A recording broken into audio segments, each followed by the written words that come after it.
Délicieux brookie, moitié cookie, moitié brownie. Délicieux. Coucou tout le monde, j'espère que vous allez bien. Aujourd'hui je vais vous montrer un petit peu, donner un petit peu des nouvelles du jardin. Au milieu, voire ici c'est un peu la fin de l'hiver quoi, parce qu'il y a vraiment un hiver ici, et très doux. Donc je vais vous montrer et puis je vais vous parler un peu de mes prévisions pour le printemps. Première prévision, je me suis acheté, non mais vraiment le genre de shopping qui me motive maintenant, ça a bien changé. J'ai acheté donc un plateau pour faire mes semis. Ça va pas suffire, mais c'est bien pour commencer, parce que c'est pas donné. C'est un kit en fait où, je sais pas si vous voyez, mais c'est un peu comme des glaçons. Le bas est en silicone et du coup, vous pouvez appuyer pour faire sortir facilement les petits semis. Puis vous avez un bac pour les faire tremper. Je sais pas du tout si cette marque se vend pour la France. Si je trouve, je vous mettrai le lien en barre d'infos. Mais c'était juste pour vous montrer, je suis bien motivée. Donc j'ai pas encore commencé de semis puisque ce qui se commence en janvier-février, c'est les pois senteurs et cette année je vais pas retenter. Je dis ça et puis je vais sûrement le regretter dans 2 mois, mais c'est pas grave. Et voilà, mais je vais pas commencer du coup des semis tout de suite. Quand ça sera le cas, quand je commencerai, je vous le ferai en vidéo avec vous. Je suis un peu hésitante parce qu'en avril, on va partir 2 semaines en France, donc c'est vrai que si je commence mes semis en mars, je sais pas qui va pouvoir s'en occuper. Il y a quelqu'un qui passera pour Nox, mais s'il faut que je lui rajoute cette charge, ça fait beaucoup. Surtout que les semis, à partir d'avril, je les sors les jours où il fait bon, mais pas au soleil, je les rentre le soir, enfin, c'est un peu technique. Du coup, j'ai pas envie que la personne qui vient se mette le stress en plus à cause de ça. Ça vaut pas le coup. Donc, je me demande si je commencerai pas fin avril mes semis. Mais ça fait vraiment tard parce que normalement ici on peut les mettre début mai, un peu comme en France les seins de glace, non, en France c'est plutôt mi-mai. On peut les mettre au sol mi-mai ici.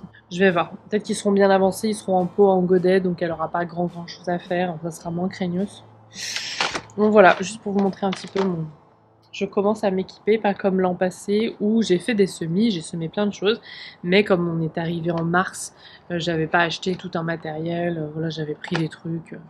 Bon là c'est pas non plus la folie, mais c'est une première étape. La sieste des enfants, du coup je vérifiais que tout allait bien. Allez, on va commencer ici.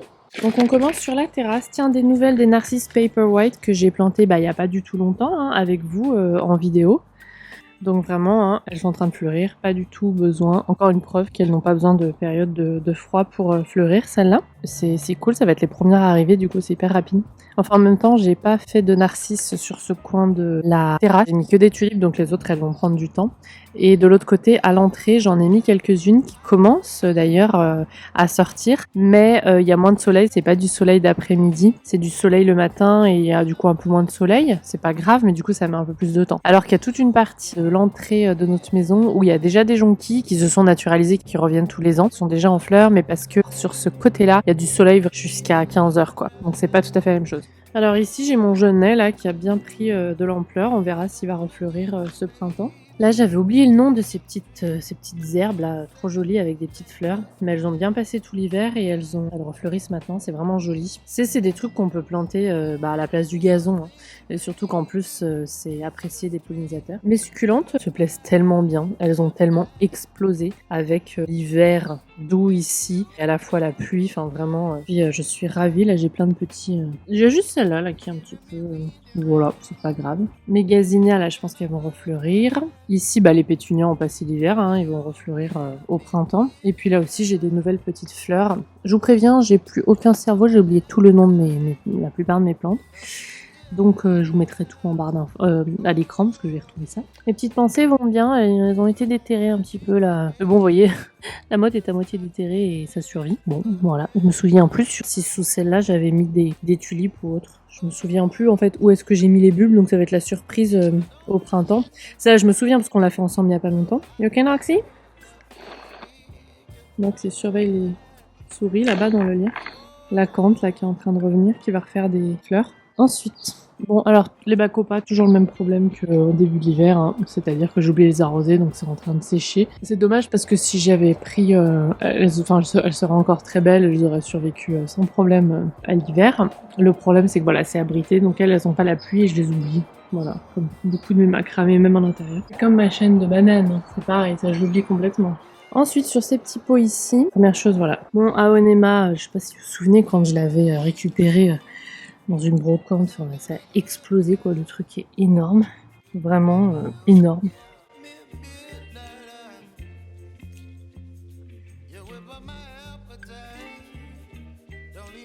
Celle qui était ici aussi, pareil, énorme. Le calanchoé, il est en train de me refaire des petites pousses, donc j'attends. Je l'avais laissé dehors. Et puis là, on a mes petites potées que j'aime tant. Aucun souci. Le cinéraire, les petites pensées, le sedum rupestre, le cher, les chrysanthèmes, j'ai coupé ce qui avait grillé et puis ça va repartir. Il y a juste celle-là là, qui est un peu...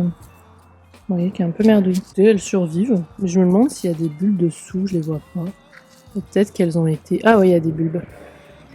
Je les ai pas assez enterrées, du coup elles sont remontées à la surface. Alors que normalement, quand je mets des bulbes dessous, ça se passe très bien. Mais ouais, j'avais mis peut-être un peu trop de terreau. Écoutez, on aura des... Je me souviens plus ce qu'il y a. Je crois que c'était des restants de jonquilles, celle-là. Et là-dessus, je crois qu'il y a des tulipes. Mon jasmin, écoutez, ça se passe plutôt bien. Par contre, mon bougainvillier, il a vraiment eu une floraison de folie, mais au détriment des tiges et des feuilles. Donc je vais voir comment il se débrouille au printemps, comment il repart, et sinon bah, j'essaierai peut-être de le tailler. Ouais, je vais voir. Mes autres petites plantes là, ben, ça va refleurir. Et pareil, je complètement oublié les noms. Alors, Iberis sempervirens. Là aussi, il y a des petites fleurs. J'ai honte, mais en vrai, je suis tellement fatiguée que j'ai même pas honte. Je suis debout depuis 2h du matin. Ensuite, pour le reste du jardin, bon, les calendulas sont toujours de folie, enfin vraiment. J'ai des abonnés qui habitent dans le sud de la France qui m'ont dit qu'elles aussi aient passé l'hiver sans problème, donc un hiver d'eau méditerranéen. Donc je les laisse, ça va être cool, elles vont être beaux aussi au printemps et cet été. Les rosiers du propriétaire, j'ai commencé à avoir des fleurs, mais en fait, déjà ils n'ont pas été taillés. Comme c'est à lui, je m'en occupe pas, il a ses jardiniers qui viennent les tailler. Et je me suis aperçue qu'ils n'ont pas été taillés et que du coup, ouais, ils vont pas. À mon avis, ça peut être la folie. Mais bon, voilà, c'est vraiment pas mes préférés. Donc bon, voilà. Les astères là ont bien poussé en termes de feuillage, donc je pense que ça va bien fleurir. Les mufliers, toujours pas de soucis. Ici, j'avais rien mis. Je pensais mettre des bulbes, puis en fait, entre temps, avec l'accouchement, tout ça, j'en ai pas racheté. Donc je pense que je vais attendre, je planterai des petites... soit ben, ça sera un endroit pour transplanter mes semis. Ici, je sais pas si vous vous souvenez, j'avais fait monter une hippomée. Ben, je pense que je referai monter une hippomée au printemps. Et j'ai mon rosier, là, mon rosier blanc. À voir comment il se débrouille. Mais pareil, je l'ai pas taillé du coup. On verra. Magnifique en fleurs. Ici, il y a tous mes bulbes de tulipes, les tulipes rouges. Enfin, j'espère qu'ils y sont encore parce que c'est vrai que très souvent, c'est vraiment un super terrain de jeu là pour les écureuils. Donc, puis j'ai pas protégé, j'ai pas mis vous savez, du cage de poule ou autre, donc ils viennent creuser souvent. J'espère qu'ils ont laissé quelques bulbes. ça sera la surprise. Enfin bon, il faut cohabiter avec les autres utilisateurs du jardin. Là, la verveine de fou, là, elle se développe de fou. Je vous avais montré aussi en vlog, je vous avais dit j'avais coupé les fleurs de celle-là, bah ça... et pas de celle-là, donc on verra. Mais alors là, vraiment, ça me fait un petit buisson. Alors je sais que ça peut être envahissant, hein, mais c'est pas du tout un souci pour moi là pour le moment. Ah, et ici, alors j'ai les alissons là qui étaient encore grandes, bah, elles ont été taillées à la tondeuse par les jardiniers, donc je suis un peu dégoûtée. Du propriétaire, ceux qui font en fait simplement la pelouse quoi, dont je m'occupe pas. Et les scabieuses, bon, elles continuent de fleurir, hein. C'est cool. Ça c'est pareil, il faudrait absolument que je taille là avant le printemps pour que ça fleurisse bien. Je vais voir. Du côté de l'entrée, moi, la cante a repris ses droits. Le jasmin aussi, mais lui il n'a jamais été caduc. Ici on a mes petites plantes, là, je vous en ai déjà parlé, qui vont refleurir je pense. Pareil, j'ai oublié le nom, hein, je mettrai tout. Et on voit les petites narcisses là qui commencent à pointer le bout de leur nez. Ça c'est cool. Mon géranium vivace, aucun souci. Mes petites pensées vont fleurir. Et là il y en a une ici. J'ai hâte de voir ce que ça donne là, ce petit parterre avec toutes les narcisses. Et ici, bah écoutez, ça bouge pas trop. Je vous ai déjà montré la dernière fois. Faut que je remplace mon Lysimax là. Il est plus joli et j'ai pas envie d'attendre qu'il repousse Donc je vais le remplacer par des petites fleurs de saison dans 1 ou 2 mois. Coucou tout le monde, j'espère que vous allez bien. Je ne sais pas où j'en suis dans ce vlog, mais je voulais vous montrer ma dernière petite création couture. Alors en fait j'avais un quilt qu'on a trouvé pareil d'occasion dans le voisinage. Et je me suis dit que j'allais tester de faire quelque chose pour moi et peut-être pour matcher les enfants aussi. Et je me suis fait du coup une petite veste comme ça. Et en fait c'est un demi-échec. Et je voulais vous en parler ici parce que j'ai posté une vidéo, un réel que j'ai fait où je montrais un peu comment j'ai fait la veste de Diane, comment j'ai cousu la veste de Diane. Je vous avais montré ça sur YouTube, donc si vous me suivez sur les deux, c'était pas une nouveauté pour vous. Et du coup je me rends compte que ici, je vous ai pas du tout montré la veste terminée. Donc j'ai choisi des petites poches finalement pas en contraste, avec un imprimé que j'aimais bien parmi tous les patchwork, donc j'ai essayé de découper. Donc j'ai fini le tour. Là aussi j'ai pris un tour blanc. En fait, j'ai tout décousu pour réutiliser un des tissus, parce que vous pouvez acheter je me souviens plus comment ça s'appelle, pour faire les rebords comme ça, tout prêt, et puis avec une couleur que vous aimez. Et du coup, moi, je suis embêtée à tout découdre. Alors, je vous dis pas, c'était long, parce qu'il fallait aussi découdre la couture de la machine à quilt, parce que ça a dû être fait avec une machine à quilt. Mais bon, ça a pris du temps, mais c'était bon. Je voulais vraiment être dans le recyclage total de tous les tissus que j'avais, au lieu d'acheter quelque chose d'autre. Voilà, je les ai mis bout à bout ensemble. Alors des fois ça se voit un peu quand il y a eu un raccord. Ici par exemple il y a eu un raccord. Mais bon.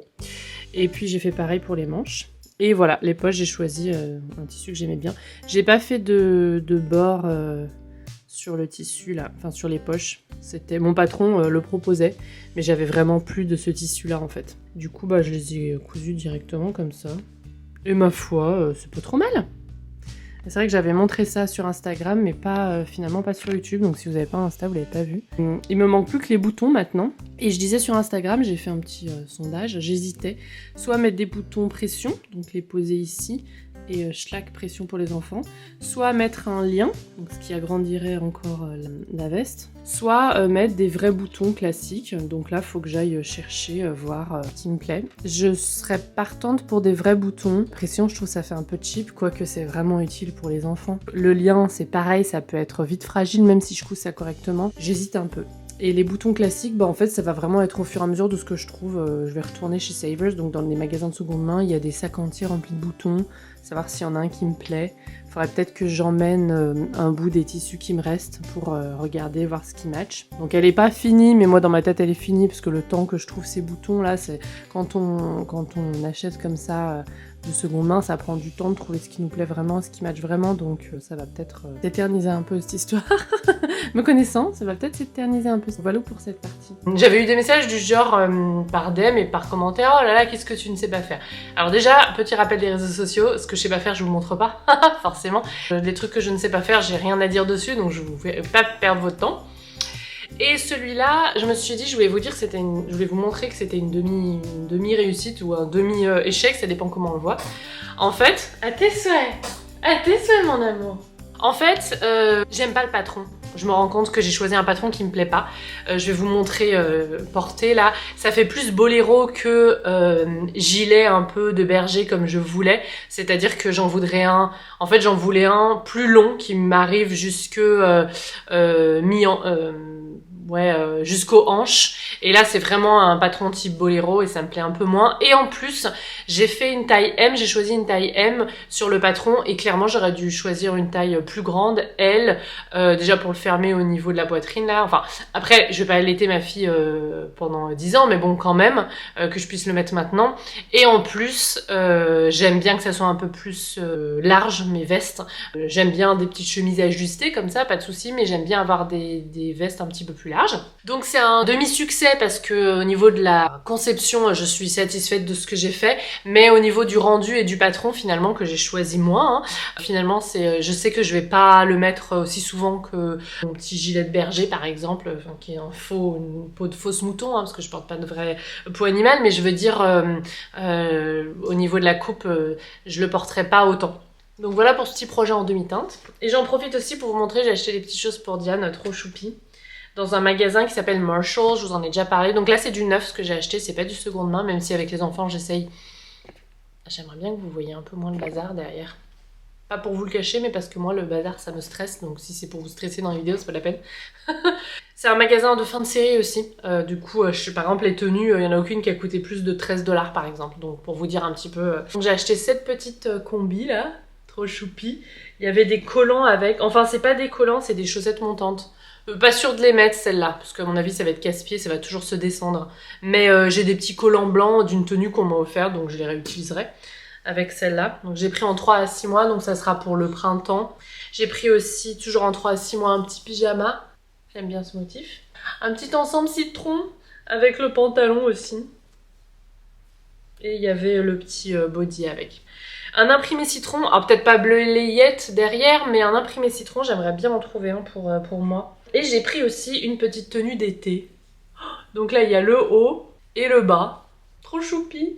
Et il y avait même... Alors il y avait des kikis avec, mais je lui en mets pas parce que je vois pas trop l'utilité. Et surtout, ça fait que bouger. Donc peut-être une fois pour une photo. Il y avait une paire de lunettes avec une protection UV. Alors ça sera pas pour cette année, hein. Elles sont rigides, elles sont pas plastique molle. Et en plus elles sont... Alors moi j'aime bien quand les bébés ont moins d'1 an, même jusqu'à 1 an et demi, un truc qui s'attache derrière. Avec le soleil californien, mais je dis ça, mais même à Lyon avec Louis, vu ses yeux clairs. Et puis même, il faut protéger les yeux même s'ils sont pas clairs. Du coup, je ne serai pas pour cette année, mais je les garderai pour plus tard, quand elle sera un peu plus grande. D'ailleurs, j'ai souvent des questions des mamans qui me croisent dans le parc, comment vous faites pour que votre fils garde les lunettes et la casquette. Moi, il veut pas. Sachez que ça a été une bataille pendant 8 mois. Pendant 8 mois, remettre. Moi, je n'y vois rien dehors. Même s'il y a un tout petit peu de luminosité, je n'y vois rien. Alors, certains disent que c'est à cause de la couleur des yeux, plus c'est clair, plus... Mais moi, je pense que quoi qu'il arrive, il faut protéger les yeux des enfants. Et du coup, c'était ma bataille. En fait, j'avais choisi ma bataille. Voilà, j'ai expliqué aux parents qui me voient au parc et qui me demandent. Je dis, ça a été vraiment une bataille très longue de 8 mois. Mais j'avais choisi cette bataille. Peut-être que vous avez choisi une autre bataille. Voilà, moi, c'était celle-là. Dernière petite tenue que j'ai trouvée aussi. Oh, trop choupi! Un petit, alors ça c'est un petit combi short. Et là je l'ai pris en 6 à 8 mois, donc de juin jusqu'à septembre, donc c'est parfait, ça sera l'été. Oui mon petit oiseau. Et sinon je disais, je voulais vous parler aussi de mes prochains projets couture. Enfin je saute du coq à l'âne, là je reviens, je suis désolée. J'ai très envie de me refaire un patchwork avec des couleurs, donc un couvre-lit pour notre chambre à coucher, avec des couleurs un petit peu froides cette fois-ci, puisque j'ai changé les draps, j'ai changé nos draps. En fait je me suis acheté une deuxième parure de lit. J'ai choisi une couleur plutôt froide, donc un blanc avec un imprimé bleu. Et d'ailleurs j'ai changé les tais d'oreiller aussi, alors ça c'est rigolo, j'ai remplacé les tais en patchwork que j'avais fait moi par des tais d'oreiller que j'ai depuis que je suis étudiante. Je les avais déjà dans mon studio d'étudiante et c'est rigolo parce que je m'étais toujours dit je vais les garder celles-là au fur et à mesure de mes déménagements parce qu'un jour elles iraient bien dans ma maison. J'avais déjà une idée un peu particulière du style de déco que je voudrais dans ma maison. Et ben voilà. But atteint. Voilà, faut se mettre des tout petits buts dans la vie et comme ça quand on les atteint c'est cool. Pourtant c'était des trucs que je les avais achetés chez Zara Home donc je m'étais pas ruinée, enfin quoi qu'à l'époque avec mon petit boulot d'étudiante j'avais dû trouver ça cher. Mais voilà, tout ça pour vous dire que ça m'a fait quelque chose de les mettre. Donc j'aimerais bien peut-être me faire un patchwork avec des couleurs un petit peu plus froides, comme ça je pourrais changer de temps en temps pour que ça matche mieux, parce que là ça matche pas avec ce que j'aime, c'est pas grave, hein. Ma maison n'est pas une maison de magazine de décoration, mais voilà, j'avais envie. Mais je suis un peu... Voilà, je sais pas quand est-ce que je vais m'y mettre, c'est un projet. Il faut que je trouve un motif qui me plaise. Il faut que je trouve des tissus qui me plaisent parce que j'ai pas mal de tissus à droite à gauche mais c'est souvent des tissus à motifs comme ça. Il faudrait que je trouve pour faire un joli patchwork, un joli quilt pour le lit, il faudrait que je trouve une autre couleur unie qui me plaise. Donc un clair, par exemple un blanc cassé mais plutôt dans les tons froids. Et une autre couleur un petit peu plus foncée, unie qui pourrait me plaire. Voilà, il faudrait que je fasse ça. Donc c'est dans mes projets futurs de couture. Deuxième projet futur de couture, me faire une vraie veste, une grande veste en quilt avec un patchwork que j'aurais trouvé en fait d'occasion. Mais j'ai pas encore trouvé celui de mes rêves qui me plaît vraiment. Enfin si, rappelez-vous, je l'avais trouvé, mais je l'ai pas acheté. Lorsque j'étais dans cette brocante là, dans ce marché, je pense que ça s'appelait un peu marché vintage, à Alameda, donc dans la baie de San Francisco. Bref, je le regrettais longtemps celui-là, parce que je vous avais dit sur le coup 60 €, je m'étais dit bah non, on n'a pas besoin de ça après Noël, etc. Après toutes les dépenses, on n'a pas besoin. Mais en fait, ça valait le coup parce que quand on veut racheter des tissus, puis le temps, enfin bref. la wetine, etc.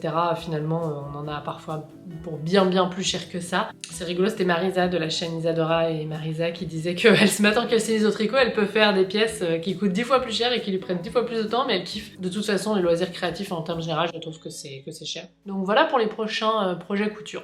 Et sinon, là, je vois qu'il y a mon Muscari derrière, je vais peut-être en profiter pour vous faire un petit topo. Donc ce Muscari, quand vous l'achetez comme ça, il a été réfrigéré. C'est-à-dire qu'il a été forcé pendant une petite période, puisque ça fait partie de ces bulbes qui ont besoin d'une période de froid, contrairement au Narcisse Paperwhite dont je vous parle souvent. Tous les bulbes que vous achetez en ce moment et qui sont pour l'intérieur, en fait, ils ont été forcés. C'est une question qu'on me pose souvent quand je poste ce genre de photos sur les réseaux sociaux. Est-ce que c'est toi qui les as forcés? Pas celui-là. J'ai forcé un bulbe de Jacinthe cet hiver, que j'ai mis au frigo pendant 5 semaines et bien emballé. D'ailleurs, vous trouverez le processus dans mon futur livre. Tiens, je vous donne un petit indice du contenu de mon futur livre. Parce que ce sont des bulbes, voilà, Jacinthe, Muscari et tous les autres qui ont besoin d'une période de froid. Donc souvent on les met dehors à l'automne pour qu'en hiver, ils aient cette période de froid et ils peuvent fleurir, c'est-à-dire pas juste donner des tiges mais donner des fleurs. Si vous voulez planter du Muscari pour votre intérieur pour le printemps, vous pouvez faire ça en hiver quand vous voulez. Moi, ma Jacinthe, je l'ai commencé en hiver. Et voilà, vous plantez vos bulbes, vous les mettez dans un endroit assez frais et vous les mettez au frigo, dans une partie du frigo qui touche pas les aliments, pendant bien 5 à 6 semaines. Et ensuite, vous les sortez. Et le fait d'être au chaud chez vous, parce que normalement chez vous, il fait bon, enfin meilleur qu'à l'extérieur, à la lumière, et voilà, ça sort et ça fleurit. Mais ces bulbes-là, ils ont besoin de périodes de froid, contrairement aux Narcisse Paperwhite qui sont bien moins compliqués, puisqu'ils n'ont pas besoin de période de froid. Et vous pouvez les planter chez vous quand vous voulez, ou à l'extérieur quand vous voulez. Et ça aussi, d'ailleurs, ça sera dans les Narcisse Paperwhite, ça sera dans mon futur livre. Voilà pour le petit topo Muscari. Cette année, j'ai pas planté tous ces petits bulbes Crocus, Muscari, Perce-Neige parce que je me suis vraiment focalisée sur ce que je préfère, sur ce qui est pour moi le plus spectaculaire en termes de fleurs, puisque cet automne, voilà, j'étais bien occupée à essayer de pas trop pousser au niveau de ma grossesse et de mes contractions, etc. Mais c'est des bulbes que j'adore planter normalement à l'automne. Je le faisais sur mes rebords de fenêtre constamment, sur le balcon, le Muscari, le Perce-Neige, les fritillères, etc. Vraiment, si vous avez des petits espaces, c'est vraiment génial. C'est fait partie de ceux qui sortent les premiers, notamment les Perce-Neige, mais du coup, ça permet de faire patienter le mois de février. Quand ça commence à devenir long, là, pour le peu qu'il fasse pas très beau et qu'il pleuve beaucoup, ça aide vraiment. C'est juste que moi, cette année, j'en ai pas mis en extérieur et j'en ai pas, à part la Jacinthe que j'ai forcée et celle-là que j'ai achetée déjà forcée, j'ai pas mis beaucoup de ces petits bulbes. Enfin, quoi que la Jacinthe, c'est pas des petits bulbes. Mais j'ai pas mis de ces petits bulbes qui sont assez tôt au printemps et je vais sûrement le regretter quand je vais attendre mes tulipes, quoique ici ça devrait pas prendre trop de temps en Californie parce qu'il va faire vite bon et chaud, mais en France par exemple métropole c'est vraiment des bulbes qui sont cool parce qu'ils vous font patienter en fait, vraiment. Dernière petite chose que j'ai pas dit, je me rends compte, je ne les jetterai pas les bulbes une fois que les fleurs ne seront plus très belles. Je couperai les fleurs et puis je les passerai en terre, je les mettrai directement au jardin avec leur feuillage, parce que si c'est comme pour les crocus, le feuillage fera recharger le bulbe et puis on espérera l'an prochain, au printemps prochain, qu'ils refleuriront. L'avantage d'avoir un jardin, c'est que si ça refleurit pas, ça fait juste des tiges l'an prochain. Je sais pas, parce que le bulbe a mal rechargé, etc. Le Muscari, il faudrait que je vois s'il se naturalise dans le jardin. Mais au moins, c'est pas comme en pot au balcon où c'est dommage quoi. Si on garde tout un pot, on a moins d'espace et que ça refleurit pas. Là, au jardin, je les mets dans un petit coin et puis ça refleurit pas, tant pis quoi. Vous voyez ce que je veux dire? Mais voilà, c'est pas non plus du gâchis. Pareil, si vous achetez des petites jonquilles ou des petites tulipes comme ça, ils en vendent aussi comme ça, forcées en pot pour l'intérieur. Et voilà, jetez surtout pas les bulbes, c'est dommage. Ou si vous n'avez pas de place à l'instant T là pour les mettre sur le balcon, vous pouvez, une fois que le feuillage est mort, aussi couper, garder les bulbes au frais et en dehors de l'humidité et les remettre sur le balcon à l'automne. Par exemple, les petites jonquilles que j'avais achetées. Oh, il a peur de moi, mon petit curé. Il est ok. Donc par exemple, les petites jonquilles que j'avais achetées l'an passé, déjà forcées en intérieur, que j'avais installées à la maison dès qu'on était arrivé, parce que j'étais frustrée, puisque comme on arrivait au printemps, j'étais pas là à l'automne précédent pour planter des bulbes, donc il n'y avait aucun bulbe dans le jardin ni rien. Donc je m'étais offert une petite composition fleurie qui avait été forcée. Et à la fin, une fois que les fleurs avaient été vraiment fanées, j'avais gardé le feuillage et j'avais planté les bulbes ici. Et on voit qu'elles sont en train de ressortir. Alors, est-ce qu'elles vont fleurir? C'est des jonquilles, enfin des narcisses quoi. Est-ce qu'elles vont refleurir? Ben, on va voir ça avec vous ce printemps. Si j'ai bien laissé recharger le bulbe avec le feuillage, il y a des chances. Quoique, je trouve que la première année, c'est parfois un peu la galère, ça ne marche pas forcément de suite. Mais voilà, on verra. Elles seront là, vont peut-être se naturaliser et puis donc on verra si elles refleurissent cette année ou s'il faut attendre l'an prochain. Mais dans tous les cas, c'est moins grave que si j'avais dédié un pot entier à mon petit balcon, puisque voilà, c'est un côté du jardin. Mais voilà, rien ne se perd, tout se transforme. Je jette surtout pas les bulbes que j'achète comme ça. Si vous n'avez pas de jardin, si vous n'avez pas de balcon, vous pouvez les offrir à une amie ou un ami qui a un jardin. Voilà, on pourra toujours s'en servir, quoi. Faut juste les replanter et prendre le temps de le faire.